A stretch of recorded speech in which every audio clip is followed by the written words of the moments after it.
Good evening, everyone. Welcome to tonight's meeting with the Workers' Party of Britain, and the subject is Brexit and the battle for Britain. So over to you, George Galloway.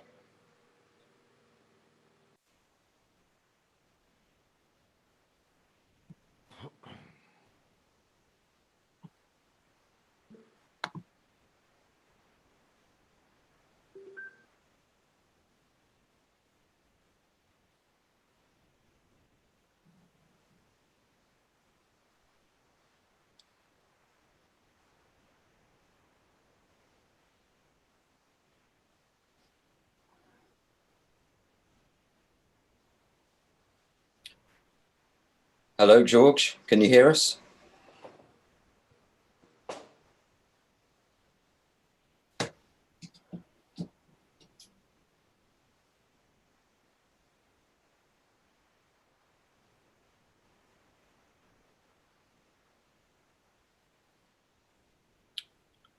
George, can you hear us?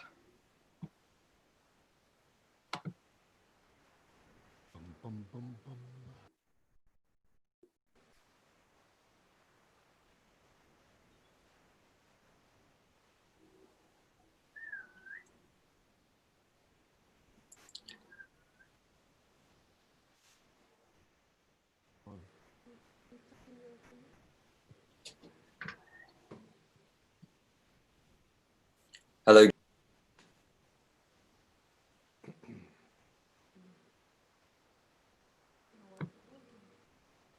Good evening, George. Can you hear us? Can anyone hear me? We can hear you now. Yes. Yeah? Yeah. I can't hear anyone else. Okay.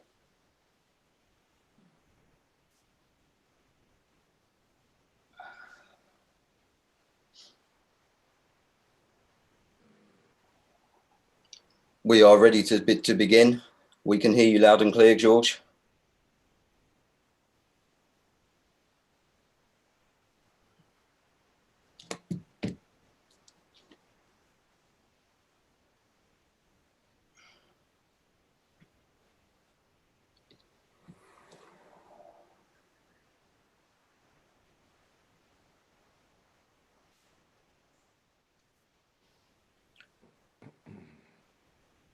Okay, well, let me just run through an introduction again for everyone. We're here tonight for the meeting for the Workers' Party of Britain with George Galloway, the leader of the Workers' Party of Britain. And tonight the subject is Brexit and the battle for Britain on the anniversary of the EU membership referendum. George, can you hear us?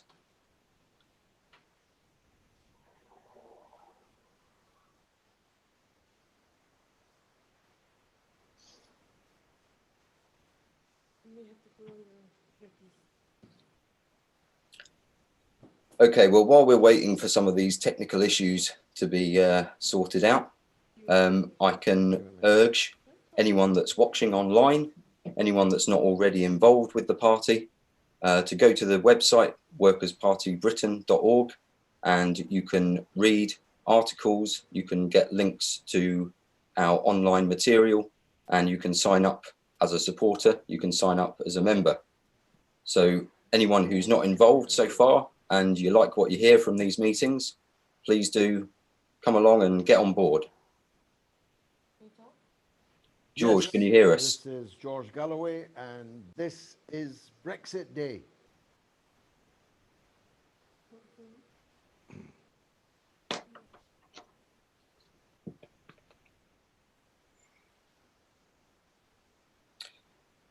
George, are you having any better luck with hearing Everyone from can hear me, but I can't hear anyone else. Okay.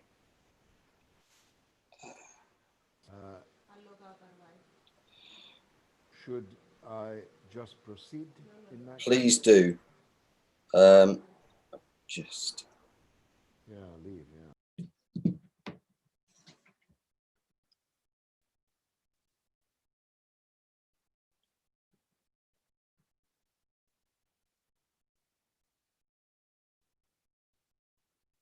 Okay.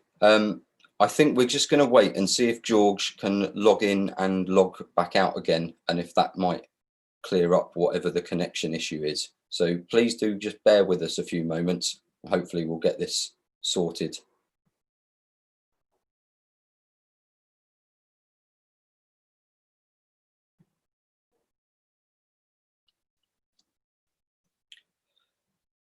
If you haven't already started following the party, you can follow us on many platforms.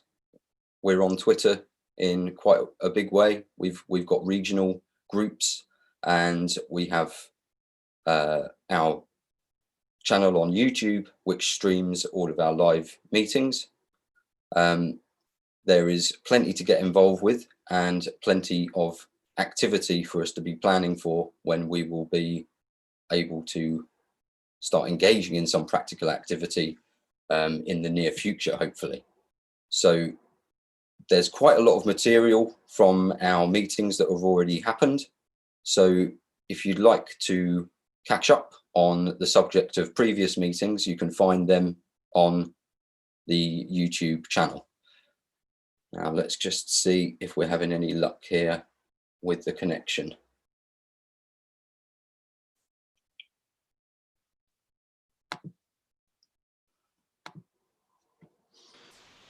Hi, can you hear me? Yes, we can hear you fine. Can you hear me?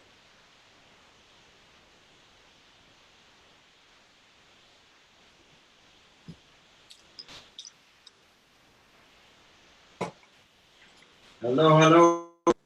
Yes, we can hear George. Okay, lovely. I can hear you also. Excellent. Okay, well, I've made an introduction for the meeting, so let's proceed at full speed.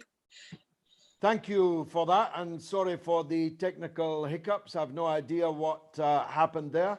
I think that's our first almost non-starter, but we have started now. So welcome everyone on Zoom and everyone watching on other platforms now or in the future. These meetings live and live, of course, and big audience numbers are ratcheting up many weeks after these meetings have taken place, which shows the importance of us having been ahead of the curve, technologically speaking, and notwithstanding the hiccups of just a few minutes ago. This is, of course, the day 4 years ago when, despite all the experts, all the ex-prime ministers, the then prime minister, despite the big guns of the establishment media, of the deep state, the civil service, the TUC, the Labour Party, the Liberal Democrats, the Conservatives, despite all of those, the British people gave a resounding answer to those who asked them if they were satisfied with life as Britain within the EU. And of course the answer was many dimensional. It was accounted for in different places with different reasons, and we'll go into some of those. But first I want to take you back to the beginning, because hardly any of you were there, and I was. Edward Heath took Britain into the European Union in 1973, absolutely against the express wishes of the Labour Party and the trade union movement. It's important that Labour, all of Labour, officially and in its manifestos, rejected the idea of Britain joining the then common market. In fact, Ted Heath only was able to take Britain into the common market because more than 80 Labour MPs from the right of the party, it was the last stand of the Gateskites, led by Roy Jenkins, against whom I later got my revenge in Glasgow Hillhead in 1987, because Roy Jenkins led 80 plus Labour MPs across the floor against a three-line whip and voted with Heath, and thus Britain joined the common market. With no referendum and with no electoral mandate. In fact, every one of those Labour MPs that betrayed the party had been elected on a pledge that they would not join the common market. And this position was supported by every single trade union and the TUC itself. I mention that because, as we will see later in the discussion, somehow miraculously, support for the EU has become a left-wing thing, we're told, and opposition to the European Union is somehow a right-wing thing. Well, in my lifetime, my political lifetime, never mind my lifetime, I was a political activist and a constituency Labour Party secretary when we, all of us, were against Britain joining what became the European Union. And in fact, a little known and for some a troubling fact, Labour only won the general election in 1974 because Enoch Powell called on all his supporters in the country to vote Labour.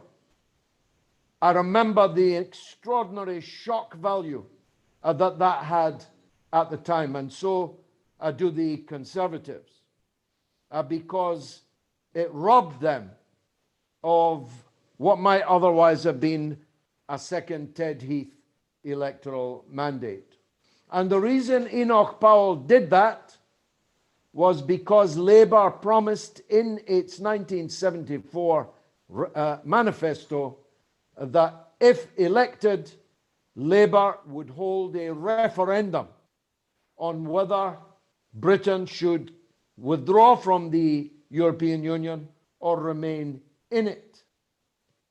And that intervention from Powell foreshadowed what would then happen in the referendum itself in 1975. And again, I was there as a runner for Michael Foot and later for Tony Benn. Michael Foot and Tony Benn were on tour throughout Britain in the 1975 referendum, alongside Enoch Powell and Teddy Taylor and other luminaries of the right wing of the Conservative Party, including members of the Monday Club in the Conservative Party. And of course, Powell, by 1975, could not have been more identified with racially charged right-wing politics. But Mr. Foot and Mr. Benn shared many a platform with people way to the right of them, because the referendum was a binary question. And just as Mr. Jenkins and Mr. Heath were on one side, so Mr. Foot and Mr. Benn were on the other. And in a famous, I hope you've seen it, debate at the Oxford Union on the eve of the referendum, all of the finest luminaries of the left wing of Labour politics were on the side of withdrawal from the common market. The Right Honourable Peter Shore's closing argument is one of the most electrifying 7 minutes of oratory ever heard on these islands. Mr. Foot and Mrs. Castle were, I think, the other speakers. 3 towering left-wing figures, and supported again by the whole spectrum of the British trade union movement, all of whom were committed to withdrawal. Now, why were the left committed to withdrawal from the common market? And if you were for withdrawal from the common market, how much more would you be in favor of withdrawal from the European Union, which took all of the bad things about the common market and multiplied them, galvanized them, nailed them down irrevocably and without any possibility of reform or repeal? And the reasons were the reason that we supported Brexit. Our party didn't then exist, but the core of the leadership of the Workers' Party all supported Brexit for the same reason that the socialists in 1975 supported leaving the common market. And that reason can be summed up in one sentence. I will use more, but in one sentence: leaving the European Union is a necessary but not sufficient condition for building a socialist Britain. In other words, Brexit does not make a socialist Britain, but a socialist Britain cannot be made without Brexit, because British membership of the EU abolished our democratic right to fundamentally change our country. It abolished our right to manage our own political, economic, and fiscal affairs. It denied us the right to take the commanding heights of the British economy into public ownership. It required us to be open to compulsory competitive tendering for all goods and services procured by the government. It forced us to allow competition from European Union partners in all aspects of our economic life. It forbid us to prefer British industry, British products, British services. Only in the field of the building of warships, and only then, after a mighty conflict, of which I played some part, were we allowed to actually prefer our own Royal Naval shipyards to build our own warships. We were hitherto required to allow the Germans to build our warships. What could possibly go wrong, as Basil Fawlty might say? And in that sentence, that Brexit is a necessary but not sufficient condition to build the Britain we want, to persuade our people to let us do. Of course, many other issues come alongside that. And back for a minute to 1975. The key arguments were the democracy argument I've just made, the neoliberal economics that would be de rigueur in the common market was another reason. But there was a third and powerful reason, which was the reason why many people on the right of the Labour movement were with us in that referendum campaign. Joining the common market required us to turn our backs on the countries of the British Commonwealth that had stood with us in 2 world wars, to close the door on them, on their products, their people, their immigrants, their services, and to prefer instead the immigrants, the products, the services, and the political relations, the countries of the European Union who had fought the 2 world wars against us. And a very large number of people in Britain in 1975 thought that this was a grave injustice against India, against Australia, New Zealand, against the countries of the African Commonwealth, against the peoples of the Caribbean, whose trade, with our trade, they depended so much on this element of turning away from an English-speaking Commonwealth, not entirely English-speaking, but significantly English-speaking. Somebody made the joke the other day that only 15% of Indians can speak English. But by my rough calculation, that's 150 million of them. And therefore, our historic, cultural, language, relations and economic relations with the Commonwealth, which were betrayed by our joining the EU, or the common market as it then was a significant reason.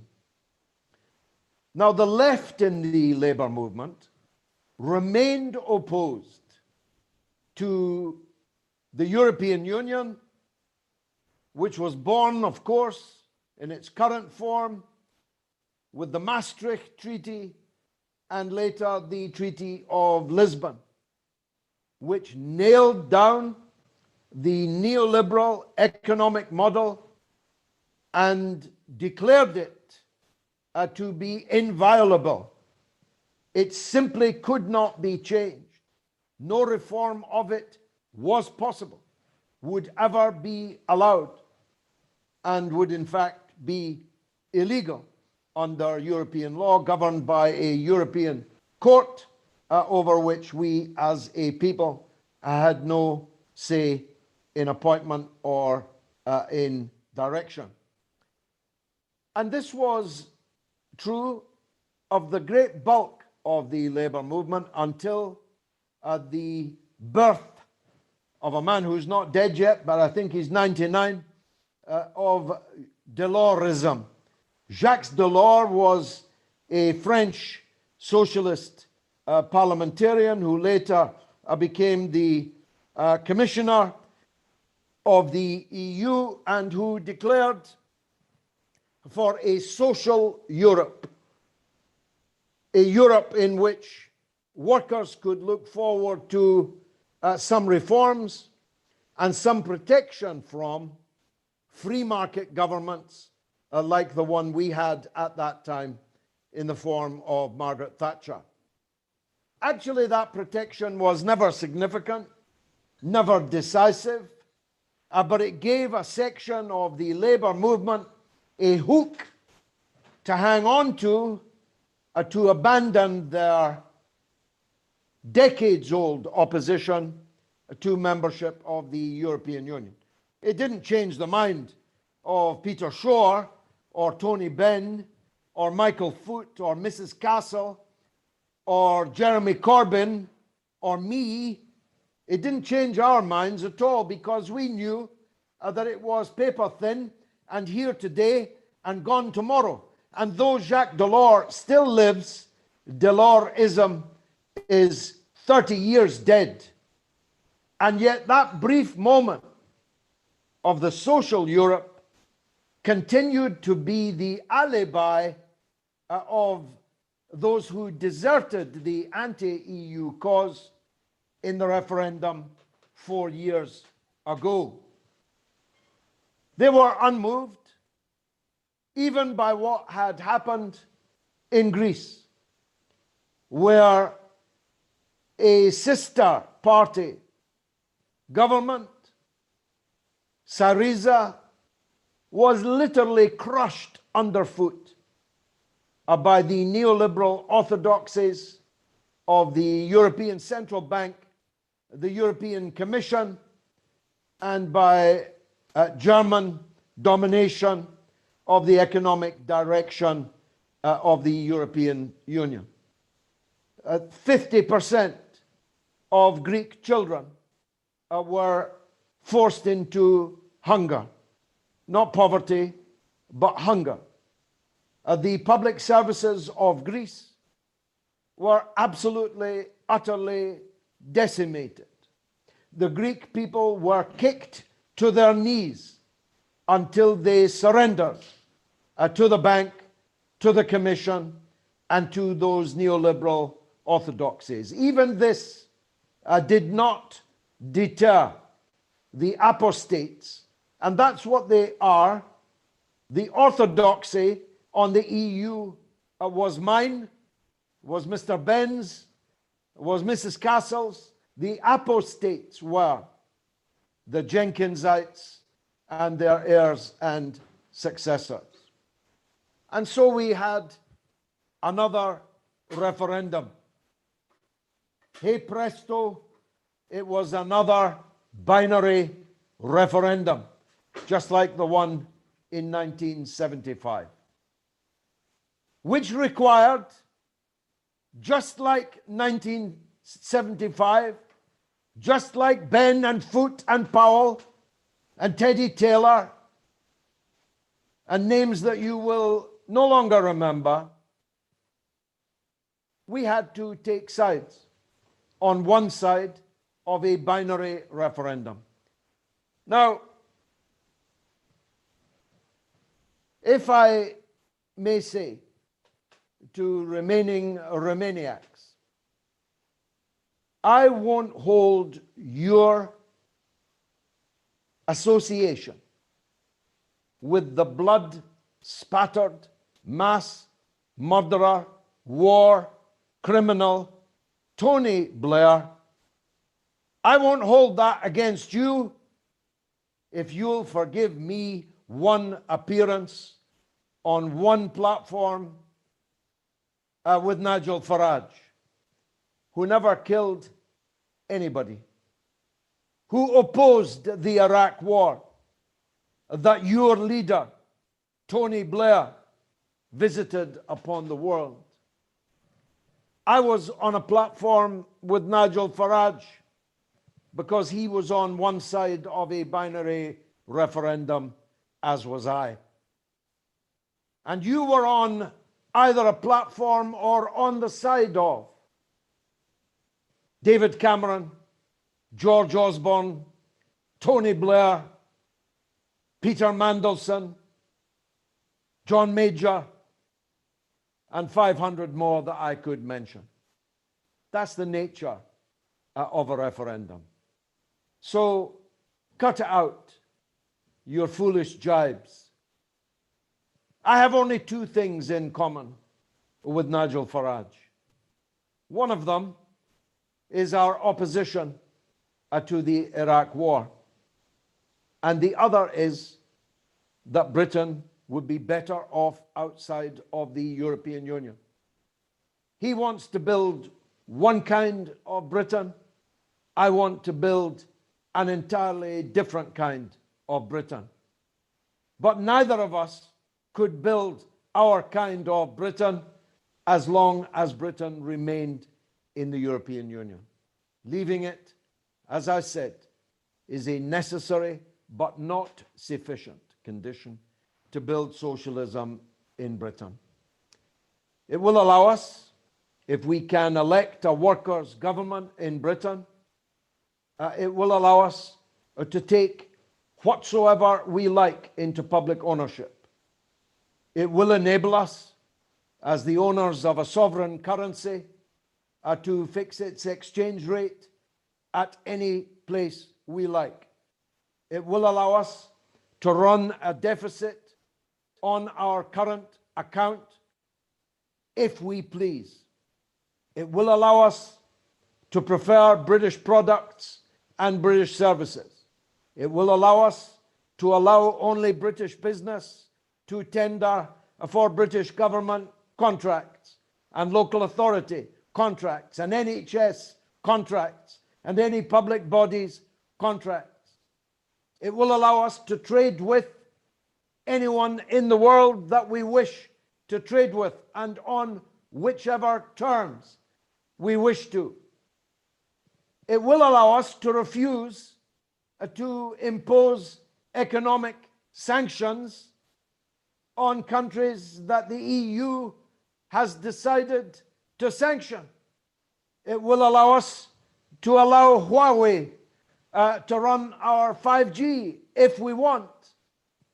Better still, develop our own 5G and make our own Huawei. It will allow us to trade freely with Russia, with Venezuela, with Iran, with China. It will allow us to trade with and form economic relations with anyone that we please, without having to have the say-so of the foreign minister of Slovenia or Slovakia at a table in Brussels. We didn't elect the government of Slovenia. That's a matter for the Slovenians. By the same token, Slovenia cannot dictate to us what economic and foreign policies an independent Britain should follow. That seems to me an ABC for a left-wing socialist person. And yet it is remarkable that beyond the core leadership of the Workers' Party and one or two other small left-wing outfits and one magnificent trade union, the RMT, the entire left and Labour movement was on the wrong side of the Brexit argument. Now that we are scheduled to leave at the end of this year, it behoves me to lay out for you where we stand on the deal which the government and the European Commission are seeking to hammer out. We are determined that we must leave on the 31st of December this year, in any circumstances, on any terms. This matter has gone on for long enough. It has already brought down David Cameron, Theresa May. It's given us Boris Johnson. It's destroyed Jeremy Corbyn. It has delivered us Sir Keir Starmer. All of these things happened as a direct consequence of Brexit and where people stood on Brexit. It's time to move beyond it. It's time to begin arguing about what kind of Britain Brexit Britain is going to be. And we are confident that our vision of what that Britain should be is more attractive than the competing visions that will be on display. So we will brook no delay to Brexit on the 31st of this month. I believe that the EU and the British government will make a trade deal with the EU. But if they don't, then we must leave anyway. That will save us almost £40 billion in a divorce settlement. And it will mean that we will trade henceforth with the remaining members of the EU, such as they are over the next few years, on World Trade Organization terms.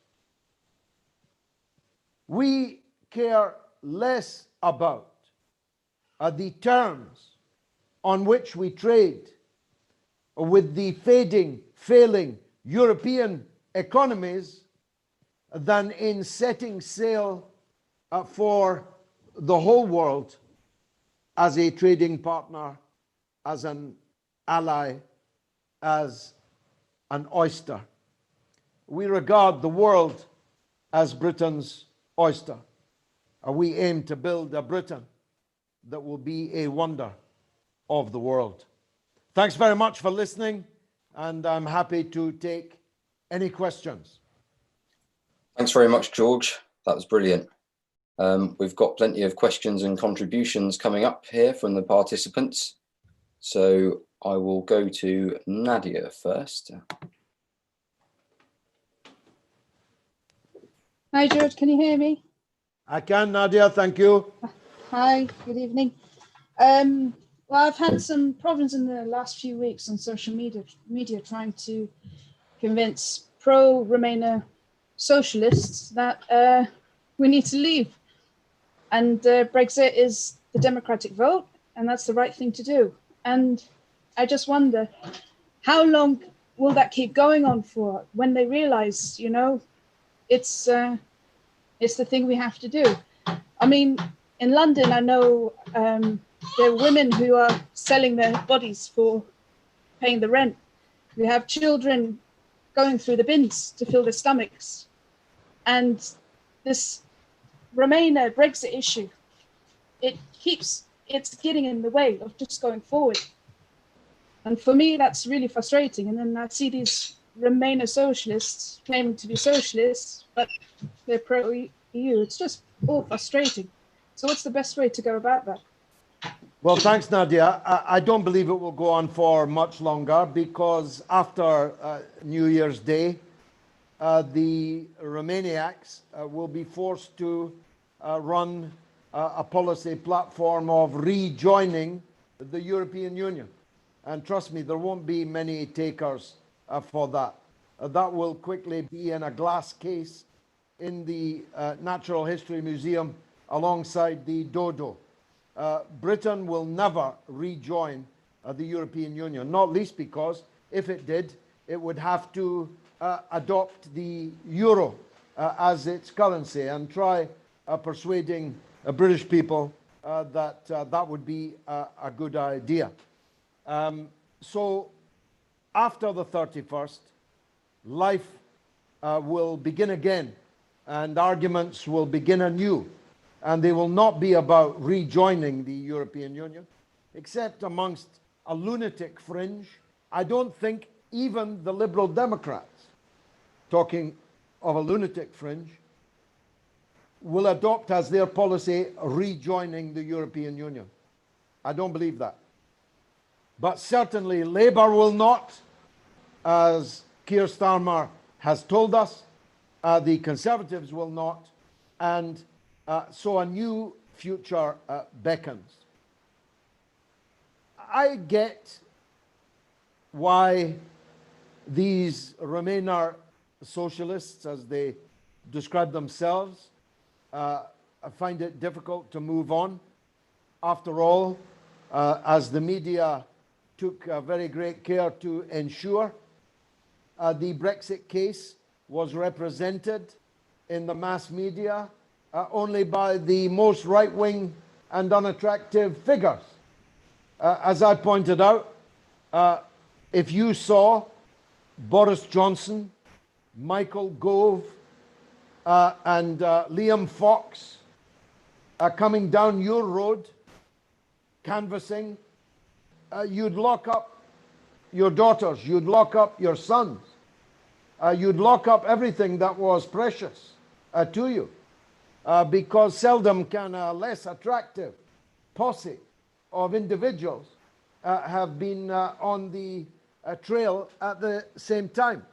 And the media made it that way.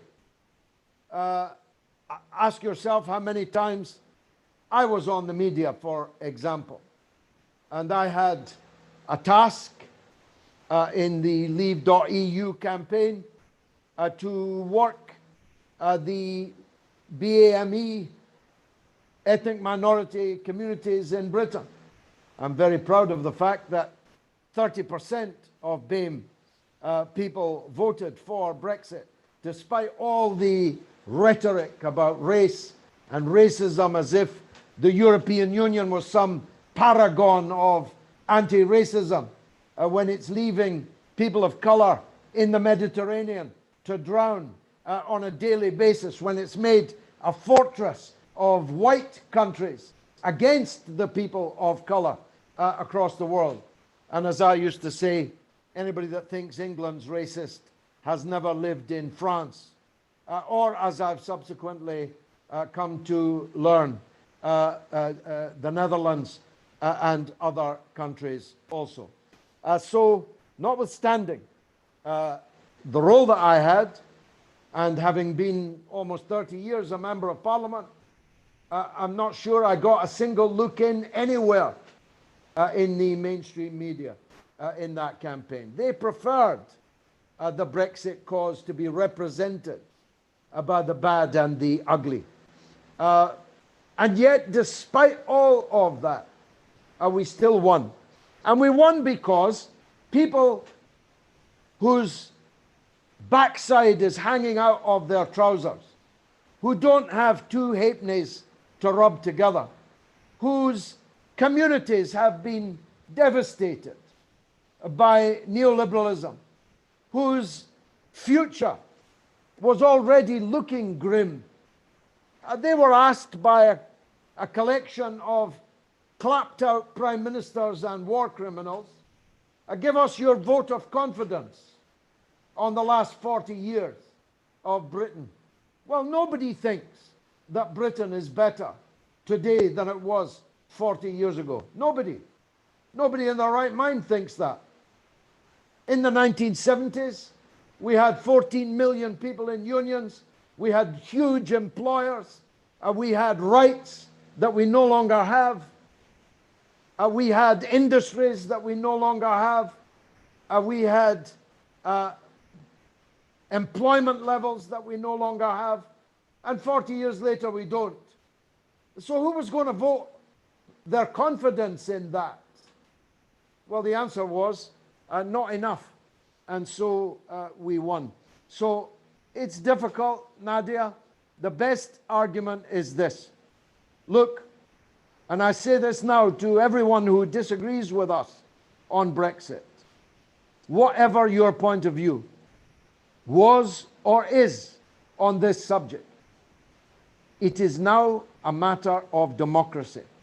You cannot have a referendum in which you tell people that their vote will be final, and then when you don't like the vote, you do everything. You move mountains. You move millions of pounds into betraying that vote, because that is a very dangerous path indeed, to discredit, devalue, debunk a democracy can only lead to a loss of social peace in the country, and can only lead to division, which would become likely bloody. So the answer, the best answer is we need to move on. There was a democratic decision taken, and it's now irrevocable, inevitable. Start talking to me about things you want to happen after January the 1st. There's no going back. Thank you, George. Excellent contribution there from Nadia. You know, it is worth remembering that we do have members in the party who were Remain voters at the time. It can be done. It is worth having this conversation with people.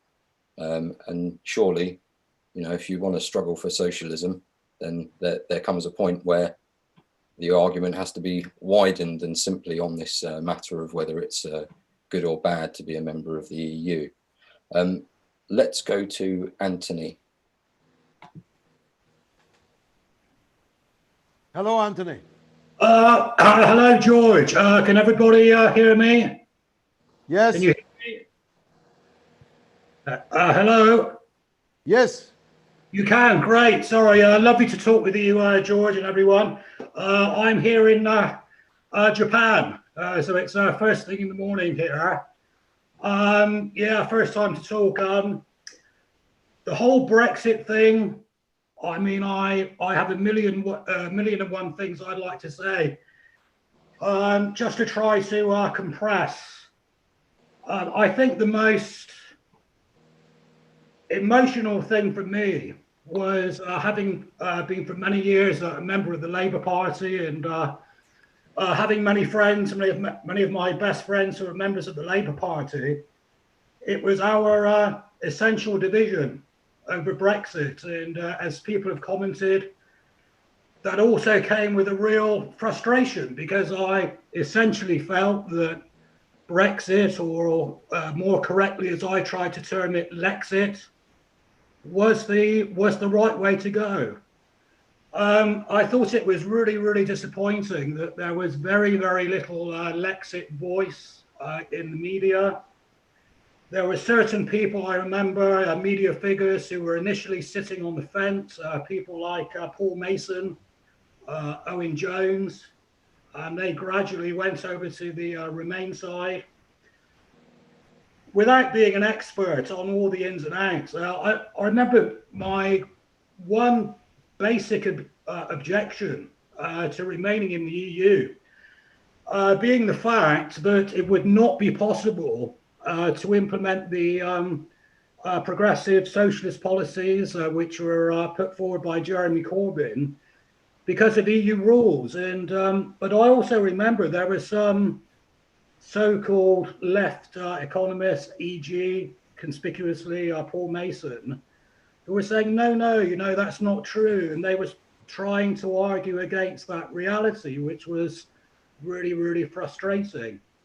But I think the other thing, as I said, there's a million and one things I would like to say, just coming from personal perspective. I mean, it's, I think, and of course we have Remainers now in the party, and obviously, I don't bear a grudge, but I think there is a certain cultural thing going on here, because again, just anecdotally, the majority of people I know who are left or self-described as left, that also they seem to have views which were, for example, they seem to be into Russiagate. They seem to be always against Putin, the evil man in Moscow. And also, I think also quite tellingly, the majority of these people had, at most, ambivalence towards the tragic case of Julian Assange. So I think these people seem to come from a place which was basically saying everything is okay.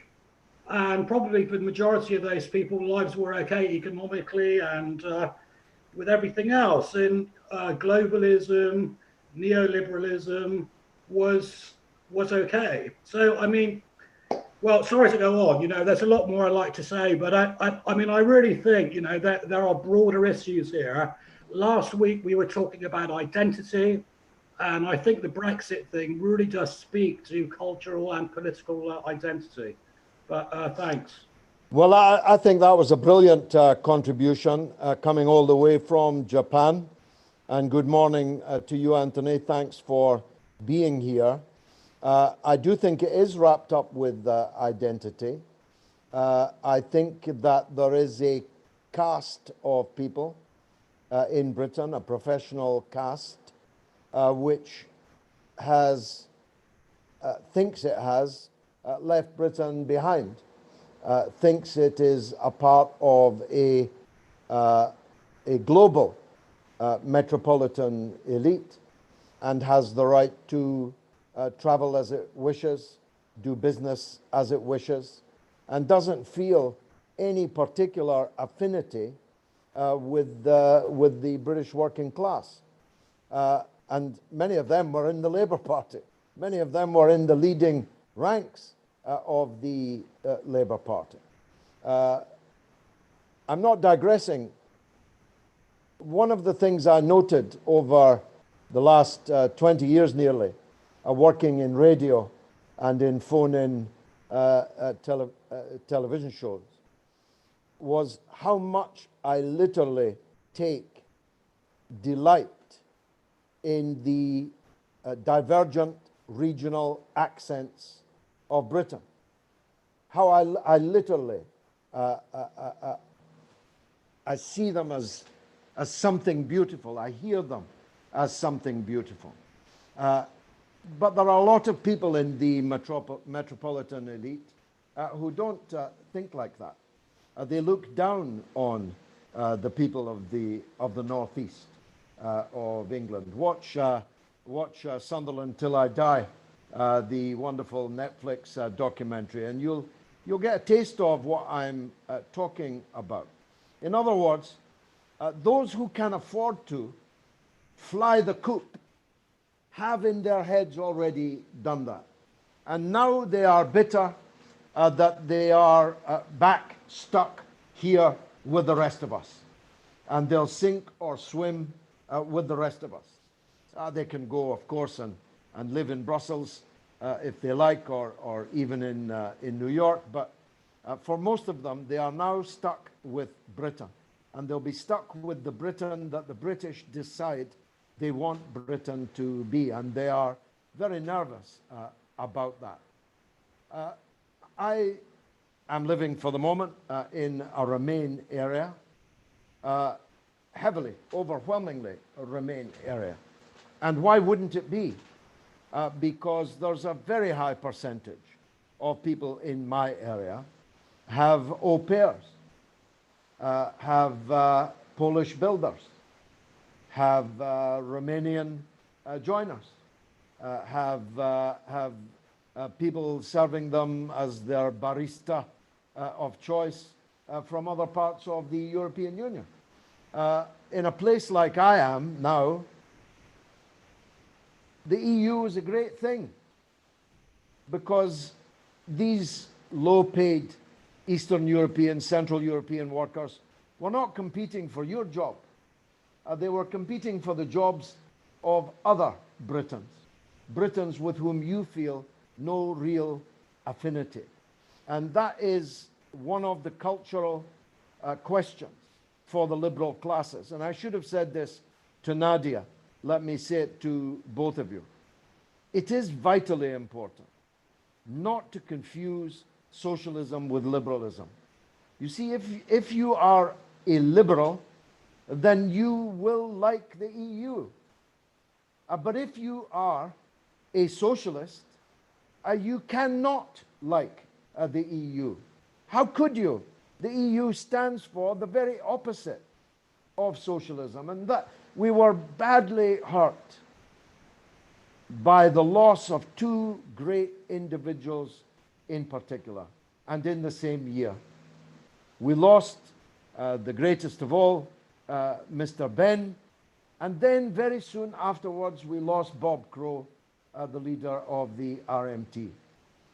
If Mr. Benn and Bob Crow had been in the vanguard of our campaign 4 years ago, we would have had another million, maybe another 2 million votes on our side, because they could not have been shut up, they could not have been marginalized. And we were sadly inflicted by that.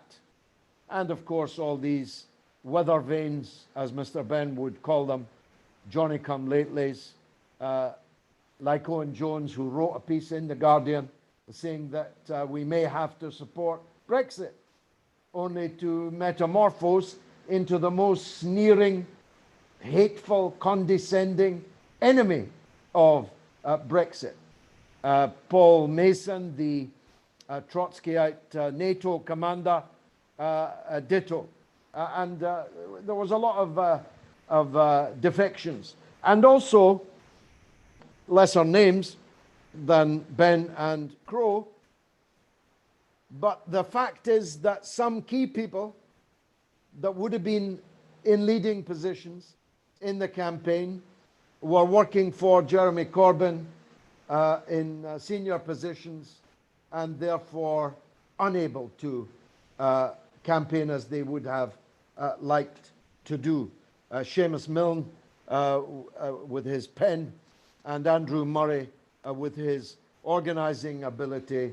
Both of them were effectively taken out of the Brexit battle by virtue of their role in Jeremy Corbyn's office. And sadly, they were not able, if they tried, they were not able to divert Jeremy Corbyn from the kamikaze course that he took.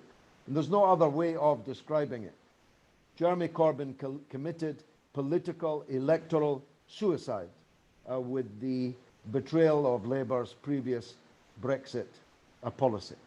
Thanks very much indeed for that, all the way from Japan. Anthony. Thank you, George. We have a few questions that have come in via messages. I have one here from John.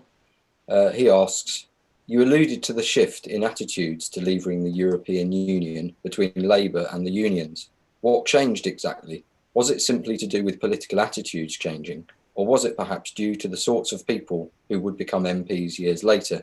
Out of touch, middle, upper class, straight out of university, who could simply stick on a red rosette and it would pass. Did you see this shift yourself, or could you see it happening over a longer period?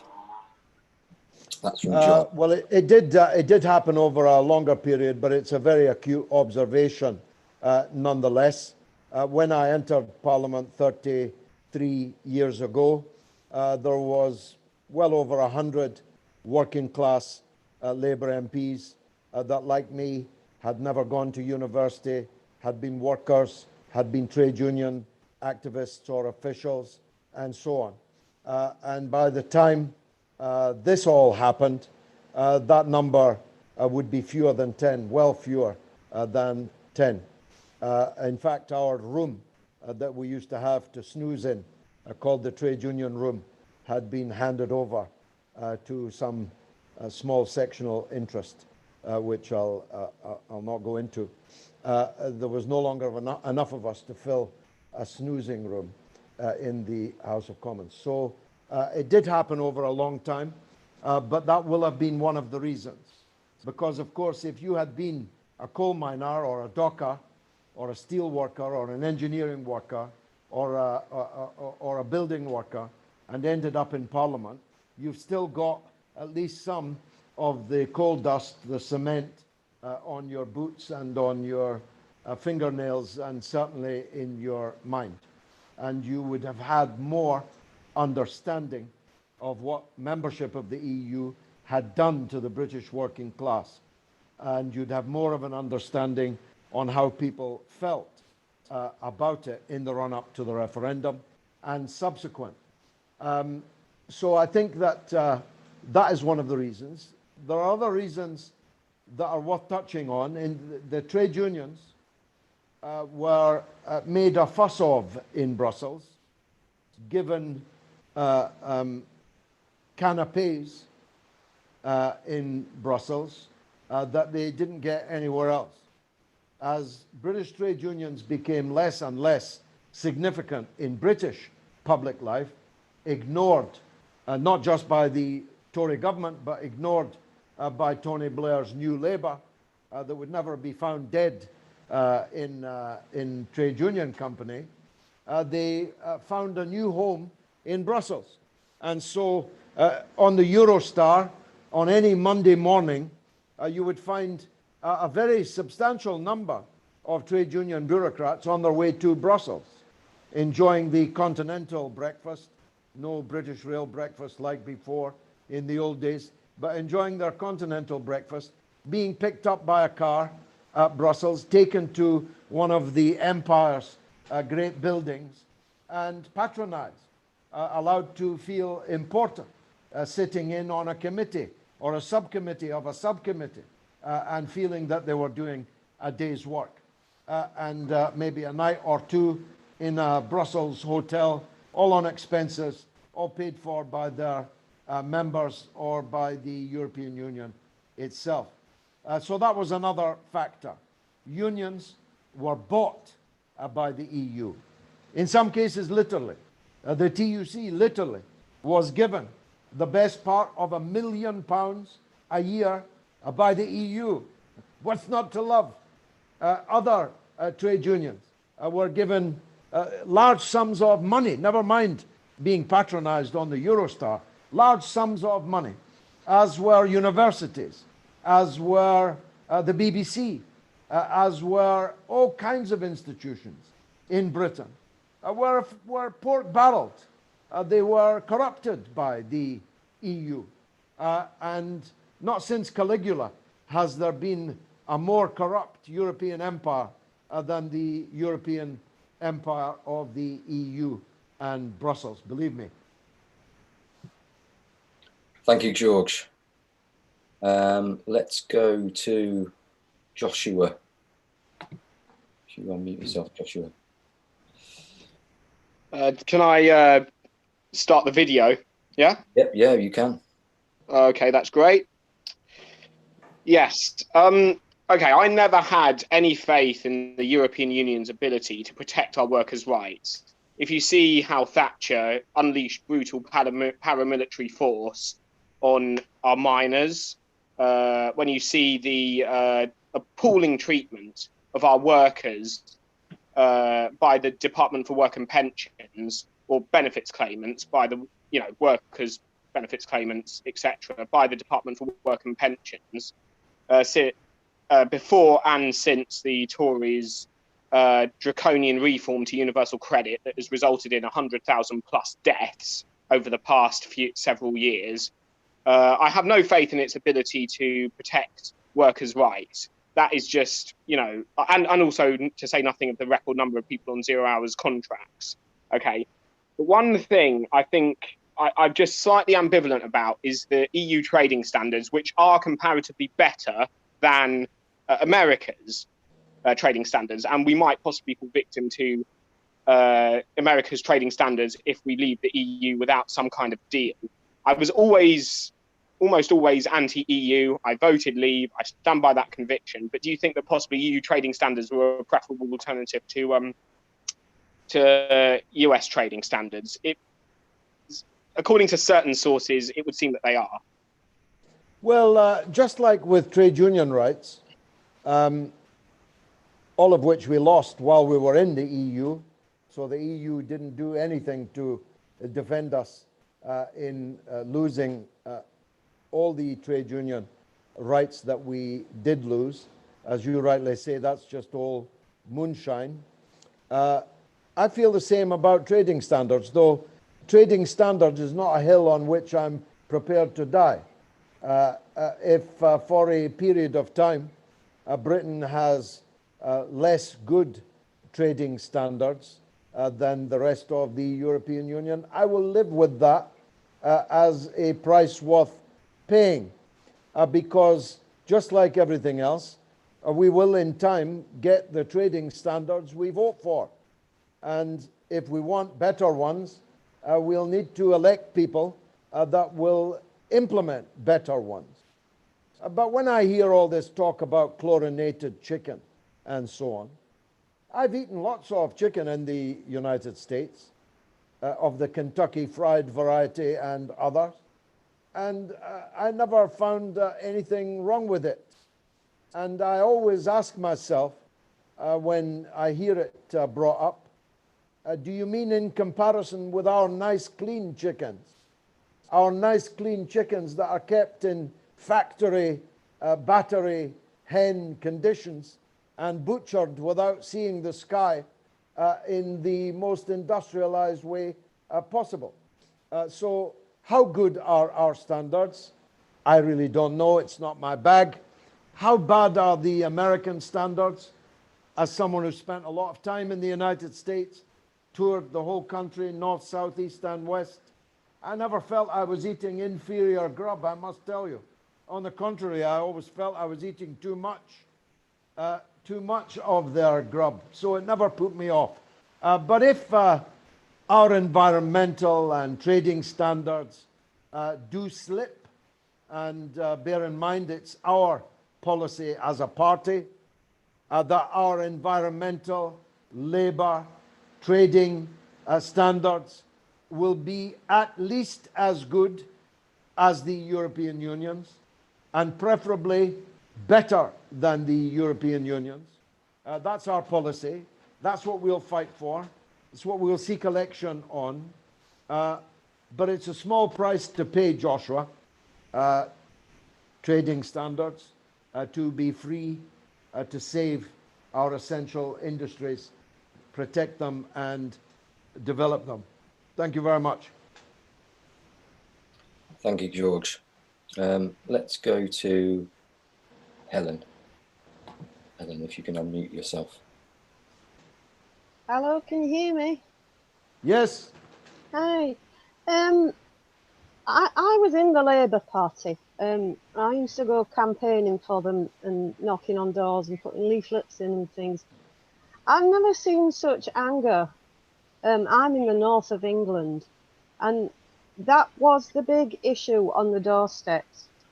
It was obvious to people outside of, I think, that London bubble maybe, or certain parts of the country, you know, where the, you know, the different from the what goes on with the red wall and things, and the lives that people are living, and you know, the high streets closing down, and every other shop is a charity shop, and the decimation up and down this country, not just in my town. You know, I did travel quite a bit with my job up and down the country, you know, and just it's another world up north.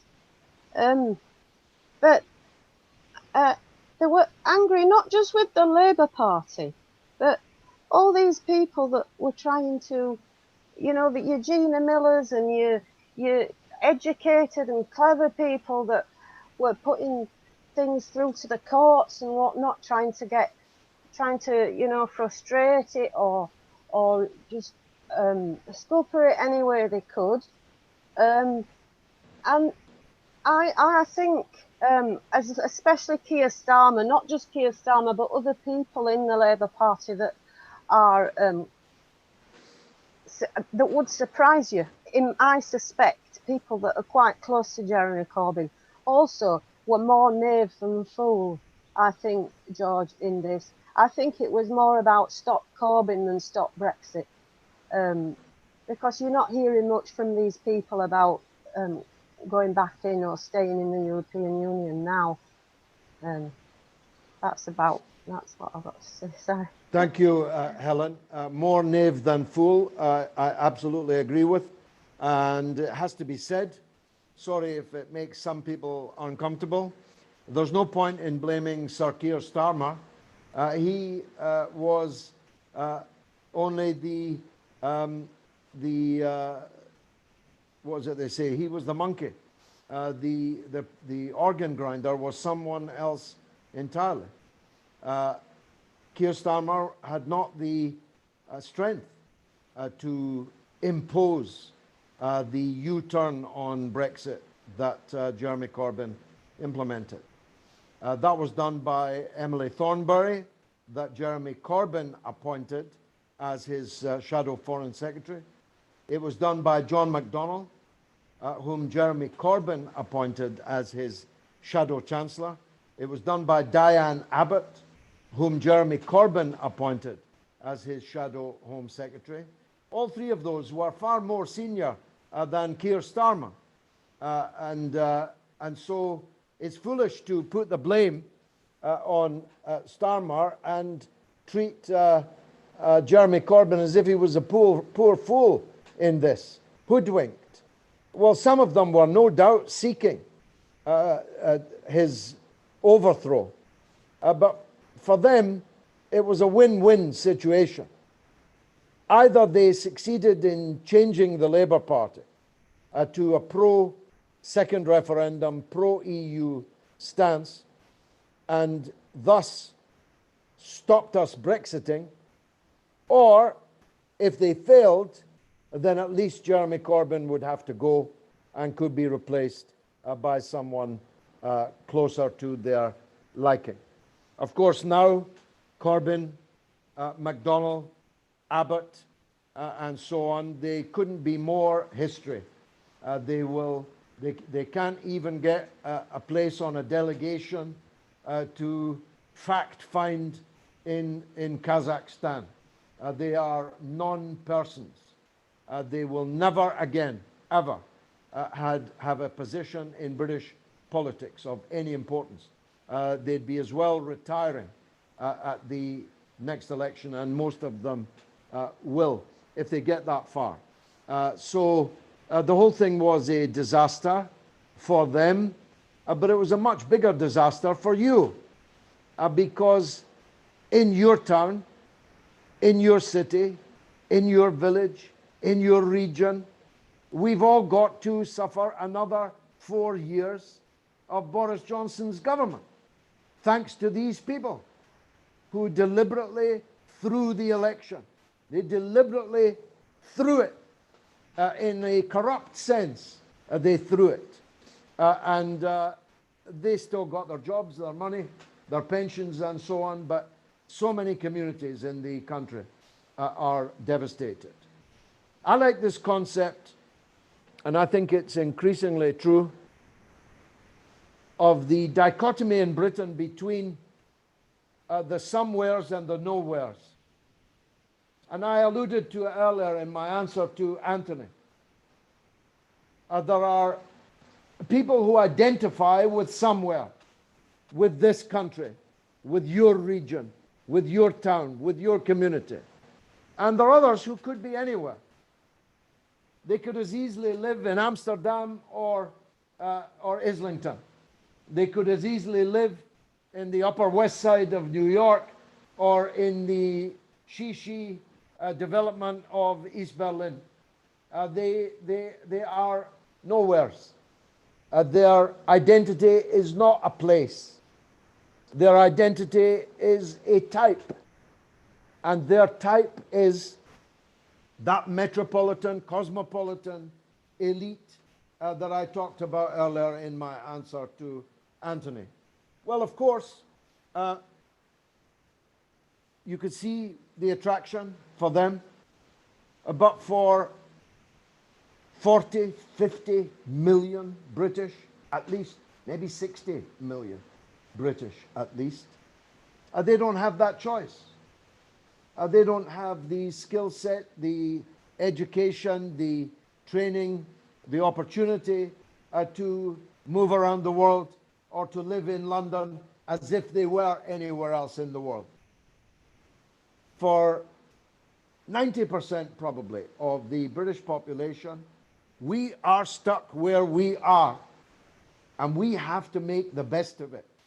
We have to make the best of this little island that we can make, because escaping is not the answer for us as it is for some of them. Thank you, George. Let's go to Malcolm.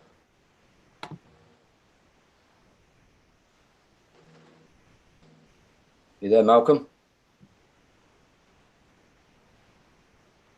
Can't hear Malcolm. Okay, I'm going to go to Fran instead. Evening all. Evening, I just wanted to start with a quote from Xi Jinping from a speech called "The People's Wish for a Good Life is Our Goal," and it kind of sums up the EU vote. It says, "The people are the creators of history. They are the real heroes and the source of our strength. We are fully aware that the capabilities of any individual is limited, but as long as we unite as one, like a fortress, there is no difficulty we cannot overcome." And that brings me on to my question, which is, what do you feel about the Belt and Road Initiative and doing a post-Brexit trade deal with China? Well, I'll not get into the Belt and Road because that's a much bigger subject worthy of a discussion on its own.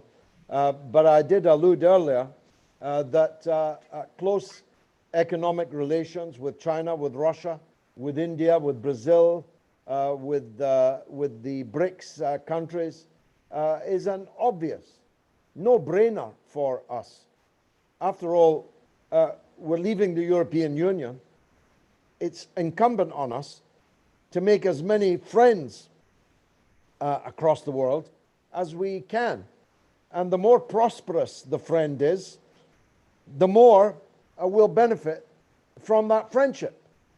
And given that China is just a kick in the arse behind the United States as in terms of the size of its economy, and by 2025, which is 5 years only from now, China will have the biggest economy in the world, it's an obvious no-brainer that we should try and have good relations with China, including trading relations.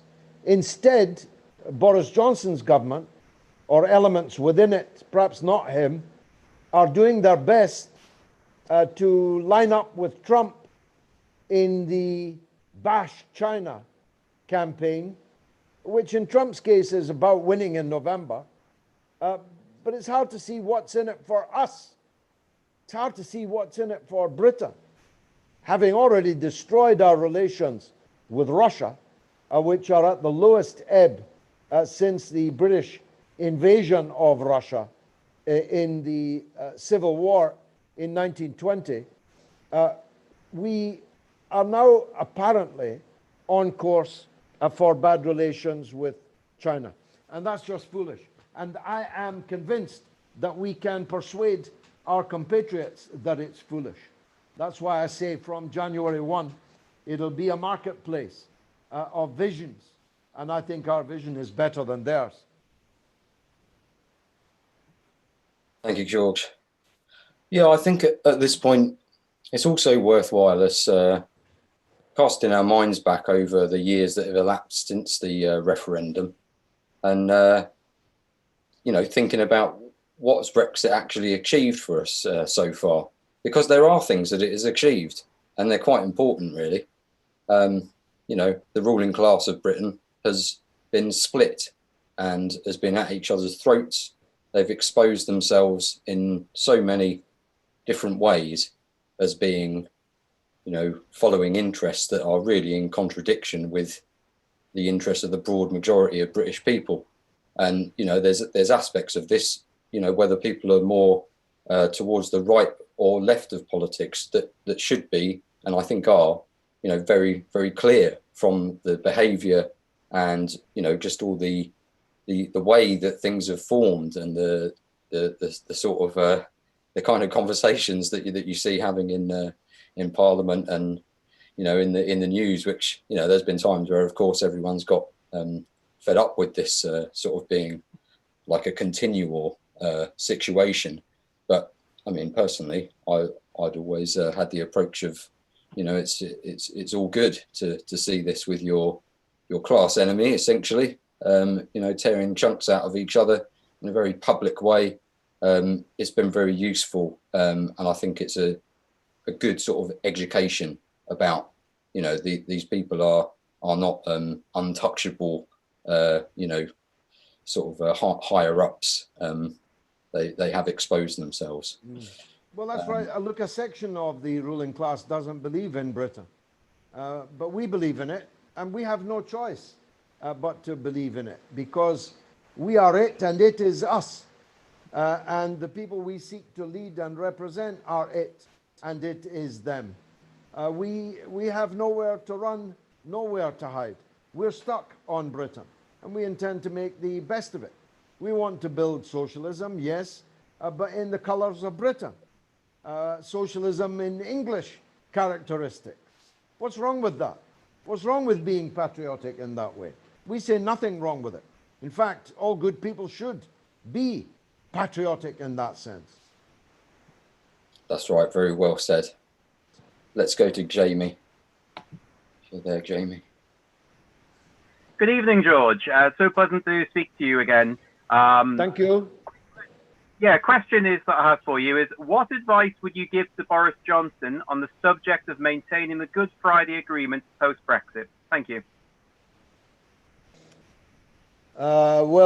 Being half an Irishman myself, I'm entitled to say, as the Dublin man apocryphally did when asked the directions to Bray, oh, I wouldn't have started from here. The Good Friday Agreement is not my agreement. It did achieve concrete things for the people of the 6 counties, but it came at a price. And one of its prices was the renunciation by the 26 county Irish Republic of its claim on the 6 counties of the north, a claim which is unimpeachable and should not have been dropped. But anyway, we are where we are. And inside the Good Friday Agreement is the proviso for a border poll for a referendum on Irish reunification. I say Godspeed to it. I want nothing to do with the 6-county statelet that they call Northern Ireland. So if Boris Johnson has effectively drawn a boundary in the middle of the Irish Sea, I say good for him. Insofar as his deal was better than Theresa May's deal, that's one of the reasons why, because it does not pretend that Northern Ireland, as they call it, is a part forever of this country. It should never have been a part. It was made a part in order to cheat and frustrate the democratic decision of the Irish people as a whole in 1919, in 1921, unequivocal, one island of Ireland, independent from Britain, and they were cheated of that. So I want the fastest possible transmission of the 6 counties back to their motherland. I think the British government, as I said in our Ireland discussion, can do many things to make that easier to swallow for those who presently oppose it, and look back at that talk in which I adumbrate some of those things. But we're for Brexit for Britain. The Irish people must decide for themselves whether they wish to remain in the European Union or not. Thank you, George. Let's go to Claire. You had a contribution to make, I saw come up in the chat. No question. You there, Claire? Well, I'm here, but I don't have a question. Oh, okay. I think you said about you had a genuine question about what happened to Eddie Dempsey. That's but right. I feel that you were mentioning the Rail Workers Union, but that was kind of me just asking the panelists because he's disappeared from Twitter, and I was wondering what the hell had happened to him. So I'm sorry if that comes across like a question. No, that's a very good point. I actually haven't seen Eddie Dempsey on Twitter for some time. Let's put out an all points alert for our comrade Eddie Dempsey. Perhaps he's on a retreat somewhere contemplating joining the Workers' Party. Let's hope so. Thanks, George. Robert, you've got your hand up. Let's see. Different Robert. You there, Robert? I think he's mute. Yeah. Hello, can you hear me? Yes. Yeah. It's nice to speak with you, George. I'm a long-time fan. Thank you, Robert. My question is, why didn't the Labour Party just get it? Why didn't they know what the working class people of the deindustrialised areas really wanted? Why didn't they get it? I'm from the northeast. I'm from Sunderland. You mentioned Sunderland earlier. I'm from there. Every single person I know in the northeast, everyone I've associated with, everyone I know, voted Brexit. I stood on the picket lines in 1984 with the miners. I'm an ex-seaman. I was in the RMT, which was previously the Seamen's Union before that, National Union of Seamen. I've seen the shipyards disappear on the weir. I've seen the shipyards disappear on the Tyne. I've seen the steelworks shut down. I've seen the coal mines shut down. Why didn't Labour get it? That's my question. Well, that is what the Americans used to call the $64,000 question. Let me put it this way, Robert. If, when Theresa May began to obviously try to sell out the Brexit decision, Jeremy Corbyn could have made himself Mr. Democracy, Mr. Brexit. He could have taken the commanding heights, the moral heights. He could have said, I was against Brexit, but the people voted for it and they must have it. They cannot be cheated by a cabal of Tory backwoodsmen of it. He could have become Mr. Brexit. He could have wiped Nigel Farage off the political map. He could have commanded not just the Labour tribe, but he could have commanded the tribe that voted for Brexit for a variety of reasons. If he had done that, he would have swept to power in a subsequent general election. The answer to your question is in the answers I gave previously. This new Labour is not Labour as you knew it, Robert. It's not Labour as was ever recognisable to working class people in working class areas.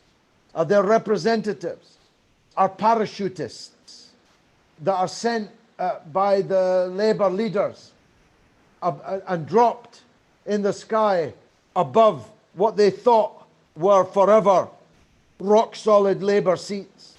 People like Tony Blair and many, many others. Ed Miliband, Yvette Cooper, Ed Balls. What did any of these people have in common with the people they were parachuted in amongst?